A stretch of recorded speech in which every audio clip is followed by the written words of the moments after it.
Hi folks, HR Funk here. Recently, I've been doing something that I don't usually do. In conjunction with researching a future new handgun purchase, I've been actually watching some YouTube review videos. And as I've watched those videos and tried to collect data on my prospective new handgun purchase, I've realized a trend with a lot of video reviews out there, and that is to focus in on the minutia of handgun design to the point of almost making it seem like if a handgun doesn't have certain design features, that there's no way anyone could possibly use that handgun to defend themselves in an armed encounter, and certainly wouldn't have any reasonable expectation of prevailing in that armed encounter. And I think this is strange. Now, some of this comes from my perspective from having used handguns for going on half a century now. I can remember people very definitely defending themselves with handguns that looked just like this, that have virtually none of the design features that I'm going to be talking about in the video today, and doing so with no problem whatsoever. But what I notice is some reviewers even go to the lengths of adding extra sentences to their video, trying to justify why this or that design feature is so essential to prevailing in an armed encounter. Now, we all know when it comes to prevailing in an armed encounter, it really comes down to three things, and that is skill, desire, and probably a degree of luck or maybe divine intervention. In any case, the design features that I'm going to be talking about are things that if you just like these things to be on your handgun or to be incorporated into the design of your handgun, there's no problem with that whatsoever. By all means, if you prefer something a certain way and you're purchasing a handgun and you're spending your own money, get whatever handgun with whatever design features you want. But to suggest that people can't adequately defend themselves if they don't have this or that design feature, I think is actually exaggerating things just a little bit. So what I've done in this video is put together what I think are the 10 most overrated features in handgun designs, and I'm going to go through them starting with number 10, which is the least overemphasized, and work my way all the way to number 1. Now, I was going to do this in the form of a David Letterman top 10 list, but I don't think I could pull it off the way Letterman does. I think I would end up sounding foolish. I heard that, wise guy. I heard you say that. Anyway, I'm going to start out here with number 10 and give you my list of top 10 most overrated handgun design features. Number 10 on my list is the so-called tactical, non-reflective, usually flat black, but sometimes flat dark earth or flat OD green finish for your handgun. And as a former longtime SWAT team sniper, there was a time in my life where I was very concerned with anything to do with my equipment that might give away my position. And light reflecting off of that equipment was just one of those factors that I considered. And if you're in a similar circumstance where you have to worry about that, you work from a concealed position, and having anyone become aware that you are in that position could be hazardous to your health, then it might be very prudent to select a firearm that does have a flat black or some other flat color non-reflective finish. If not, if you don't fall into that category and you're not someone who just likes the flat black finish, ask yourself, do you realistically ever expect to be in a situation where light reflecting off your firearm could be hazardous to your health? Now, if your answer to that question is no, then you might want to consider something like a polished blue finish or a nickel or hard chrome finish on your handgun, because in my estimation, they just look better. They might give you a little bit more pride of ownership in your handgun.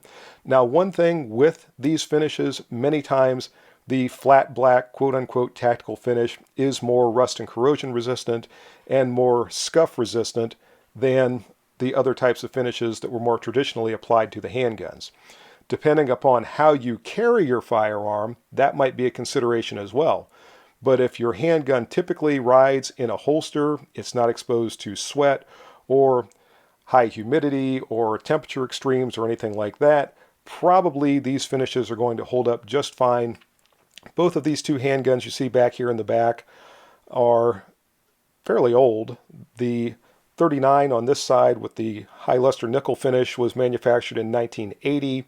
The Model 19 was in the mid-80s somewhere, and you can see the finish on both looks just fine, and I do carry these things relatively frequently, so they are not fragile in regard to the finish. So, as I said, number 10 on my list for the most overrated handgun design features is the tactical non-reflective finish. Number 9 on my list is front slide cocking serrations. You see this a lot nowadays. You can see them here on my Smith & Wesson 1911. And I see the front slide serrations as more of a convenience than a necessity, particularly for people that like to press check their firearms. And what they'll typically do is reach underneath the frame like this and pull back on the slide slightly to make sure they have a cartridge in the chamber or that they don't have a cartridge in the chamber. And then they'll release the slide, set the safety, and go about their business. And there's nothing wrong with front slide serrations, but keep in mind, every machining operation that a manufacturer has to do to your handgun is going to add cost to that handgun. So if you prefer to have front slide serrations, no problem, but they are certainly not a necessity, and they're really, in my estimation, more of a convenience. And we're going to see that theme repeated with some of the other things on my list. And if you're willing to pay for that convenience, no problem whatsoever, but you certainly don't need to. Now, there is one thing that I want to mention, however, with the front slide cocking serrations that bothers me a little bit. I see some people who want to charge their firearm by reaching over top of the front portion of the slide and pulling it back and then releasing it. And if they do it the way I just did, so long as the muzzle is pointed in a safe direction, I don't see a problem with that. But every once in a while, I see somebody who wants to charge their pistol like this, or maybe they even do a press check like this. And if you notice, as I do this, the muzzle is basically lined up with my arm here. If I charge the pistol like this, or I do a press check and manage to crank off a round, I'm going to put a bullet right through my arm. That does bother me, and it's something to be very careful of. If you're someone who likes to use those front slide serrations to charge the pistol, make sure you don't get any portion of your body in front of that muzzle as you're doing so. Number 8 on my list applies exclusively to 1911 style pistols, and that is the full-length recoil spring guide rod, as we can see here on my FS Ultra Rock Island Armory 1911. For the life of me, I don't know what the full-length guide rod adds to the 1911 design other than additional weight and complexity to the disassembly and reassembly. I don't think it adds any accuracy. I don't think it adds any reliability. I think the original John Moses Browning design still works just fine, but for whatever reason, the full-length guide rod is all the rage with 1911s, and a lot of manufacturers include them, as Rock Island Armory did obviously here, but I just don't get why. A lot of people will mention that when they're doing reviews of the 1911 style pistols, that it has a full-length guide rod which enhances the reliability or whatever, and I just don't see it. So that was good enough to make number 8 on my list of most overrated handgun design features. Number 7 is the threaded muzzle, as I have here on my Beretta M9A3. Now, I will freely admit that over the course of the past decade or so, the use of silencers or suppressors has become much more widespread than it ever was prior to that. But still, I think it's safe to say most handgun shooters do not attach a silencer or suppressor. I use either term because some people prefer one, some people prefer the other. But most handgun shooters don't attach a silencer or a suppressor to their handgun. And again, this is something that if you really want a silencer on your pistol and you're willing to pay for the extra machining to get the threaded barrel, no problem whatsoever. And obviously, if you really want a silencer, you're going to have a threaded barrel, and you'll need to get it one way or the other. But for the rest of us, we're paying for something we don't necessarily need, and it's certainly not something that's an absolute positive necessity on your handgun. Now, in the case of my M9A3 here, I wanted this pistol, and there was no way that I could purchase it without the threaded barrel. That was the only way it came. So I didn't have a choice. I had to pay for the threaded barrel. But again, I think that's very overrated, and it's becoming very, very common on a lot of different handguns these days, particularly if it has the term tactical associated with it. That almost always is going to guarantee you'll get some sort of a threaded barrel with that pistol. But again, as to how many of us really utilize that, I think probably that is the minority of purchasers, and most of us are paying for something we're just never going to use. Number 6 on the list is the low bore axis, and I'm using my CZ P01 for this because these CZ pistols with their inverted slide rails are generally considered to have a very low bore axis. Now, the low bore axis is something that I think that started out as a marketing ploy, and it became so successful that it's been adopted into the mantra of shooters over the years, and now people think they absolutely have to have the pistol with the lowest bore axis to be able to get rapid follow-up shots on target. Now, incrementally, that might be true and it might help, but I've got to say that every handgun I've fired from a 22 rimfire on up has demonstrated some degree of recoil and some amount of muzzle flip. And the lower the bore axis is, probably helps mitigate that to some degree, but it certainly doesn't do away with it altogether, and it doesn't help to the point where I shoot my P01 and I think, wow, that was really a flat shooting pistol, and I hardly got any recoil or any muzzle flip, and then I turn around to something with a higher bore axis like a 1911 or one of my Smith & Wesson 3rd generation pistols or whatever, and shoot that, and I think, man, I was getting all kinds of muzzle flip there because of that high bore axis. I don't notice it. When you shoot a handgun that produces any amount of power whatsoever, you're going to get some degree of recoil. That's just physics. And as I said, incrementally, the lower bore axis might help a little bit, but I don't think it makes a difference to the degree that many people try to emphasize in their firearms reviews and give you the impression you have to get the absolute positive lowest bore axis, and if you do that, then apparently what they're trying to tell you is you don't get any muzzle rise whatsoever, and that's just not the case. You're still going to get that muzzle rise. So number 6 on the list of most overrated handgun design features is the low bore axis. Number 5 is another one of those design features that I really think is more of a convenience, and I've watched this particular design feature evolve in the law enforcement community over the course of the last decade or so, and that is the forward equipment rail, usually these days a 1913 Picatinny rail. And I think this has gotten to the point where a lot of younger police officers don't even realize that there was a time that all of us got along just fine without being able to mount a flashlight or a laser or what have you to the front of our handguns. Now, it is very convenient, and when you can mount your light to your pistol and put it in your holster, and then anytime you draw it, if you need your light, it's already there. Very good, very convenient. It's a nice thing to have. But I produced a video not all that long ago where I talked about the flashlight techniques that we used to be taught in law enforcement and demonstrated them in that video, and they still work just as well. You can still make do with a flashlight that doesn't attach itself to your handgun. And there are also times where you can use the flashlight that's not attached to the handgun to be able to do things that you can't do if it's attached to the handgun. So keep that in mind as well. So again, nothing really wrong with the equipment rail, but again, that's something else the manufacturer has to fashion into the pistol itself. It's going to add to the cost of the pistol. And if you want it or you need it, by all means, get a pistol that has that. But you can make do if you don't have that. And if you've got some older pistols that you prefer using and you're worried that you don't have an equipment rail to mount a flashlight or whatever, go back and watch that video that I produced. It's been probably 2 months ago where I went over those flashlight techniques, and you can still do those very same things. You don't have to rush out and buy a new handgun just to get that equipment rail. Number 4 is interchangeable back straps. Now, this is something that came around about 25 years ago or so. The first firearm, or the first handgun, I should say, that had this particular feature that I recall was the Walther P99.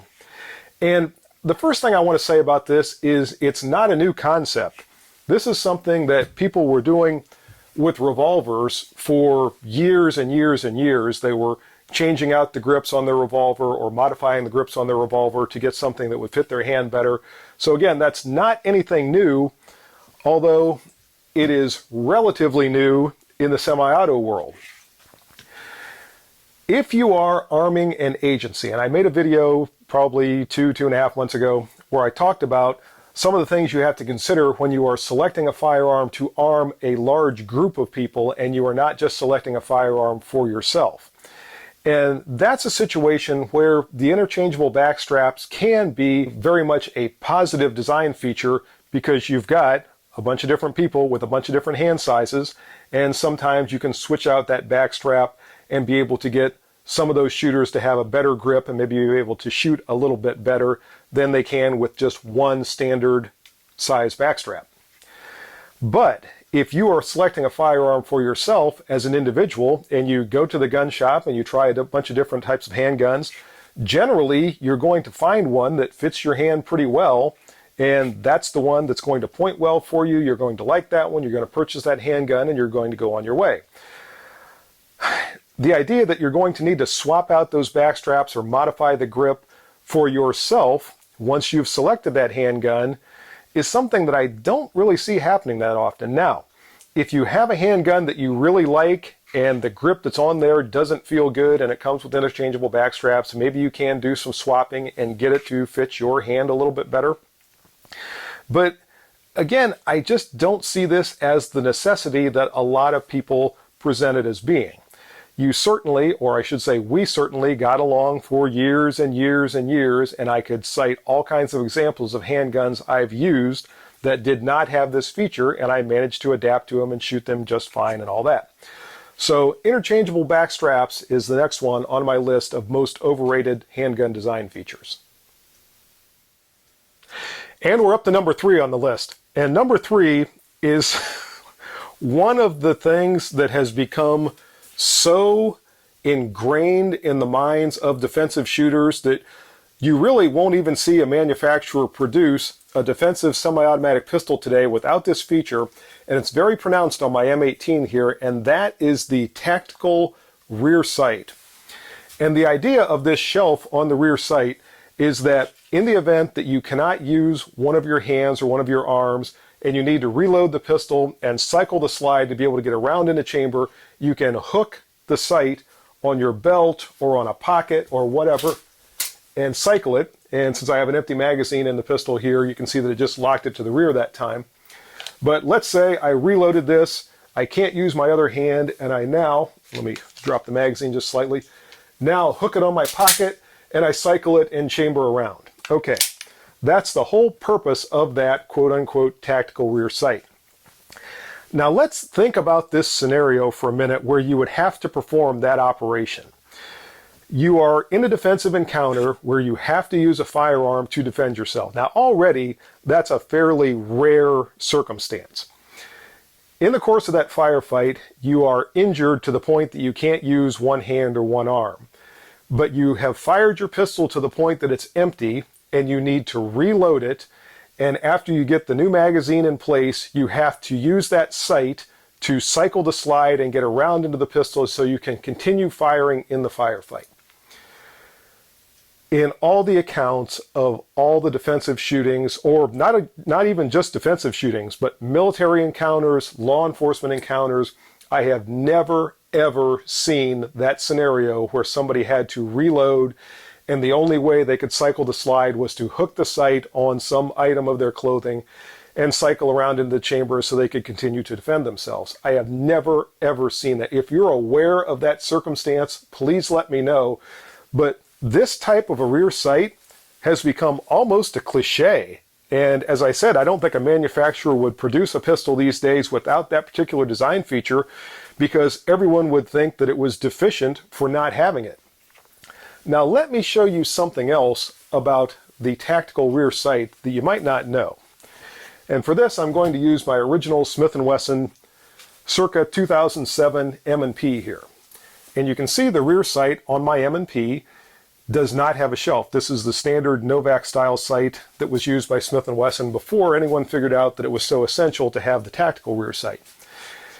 If I take my pistol and put it against, I'm not even hooking it on my pocket, just against my leg, I can cycle the slide just like that. Don't need that tactical rear sight. I just did it the way I would need to. You can also, if necessary, put the front sight on the heel of your boot and cycle the slide. So there are ways to cycle around into the chamber even if it doesn't have the tactical rear sight. I'm sorry, folks. I think that that whole idea has just been overblown to the point that it's silly. You can certainly defend yourself adequately with handguns that do not have the tactical rear sight. And if you are the first one to find yourself in that situation where you're wounded and you have to reload and cycle around into the chamber and you can only use one hand, you can still do it even if you don't have that tactical rear sight. So that's good enough for number 3 on my list of most overblown handgun design features. For number 2 on the list, folks, I'm going to use my recently acquired CZ P10C because a lot of people believe this exemplifies the design feature that I'm about to talk about, and that is trigger reset. This is something that I hear people extol the virtues on in video after video. And if you don't know what I'm talking about, first off, I will show you that this is an unloaded CZ P10C. When you fire the pistol and the trigger breaks and the slide cycles, and you release the trigger forward, the point at which the trigger resets is where you can once again begin to press the trigger again and fire the next shot. Trigger reset does not allow a shooter to fire more accurately. It does, however, allow a shooter to fire more quickly because once a shot is fired, the less distance that the trigger has to move forward and the quicker that the shooter can start to reapply pressure to the trigger for the next follow-up shot is going to be quicker with a shorter trigger reset than a reset that has to move farther forward. I hear people discuss trigger reset to the point where I almost think they don't care about the quality of the actual trigger pull, which is the point at which you are pulling the trigger and how heavy the trigger is and whether there is creep and over travel or if you have a clean break. All of that seems to be lost in the discussion of trigger reset. And I think this largely comes from the competitive shooting community. And if you are a competitive shooter and fractions of a second make the difference between winning a match and getting a pat on the back and a better luck next time, then very definitely trigger reset is probably something that's very important to you, depending upon the type of matches you're shooting in. For the defensive shooter, I think this is something that really makes very little difference whatsoever. For example, if I transition to my Model 66 here, once again, people used this type of a firearm for years and years and years to defend themselves. And when I fire it, the trigger moves almost all the way back to its forward position before it resets. Again, these have been used successfully for decades. In fact, revolvers in general have been around for over a century with the double action trigger mechanism. So to say that this is not something that you could adequately defend yourself with because it has a long trigger reset, and something like the P10C is going to be vastly superior because it has a short or quick trigger reset, again, is just sort of silly.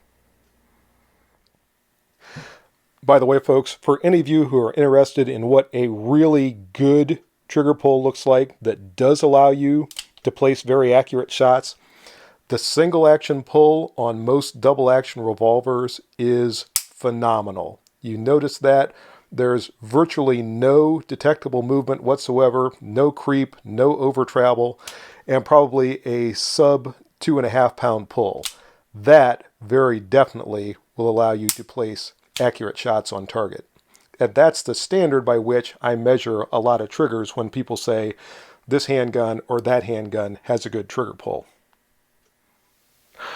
All right, folks, we've now arrived at the number 1 most overrated thing in all of defensive handguns, and that is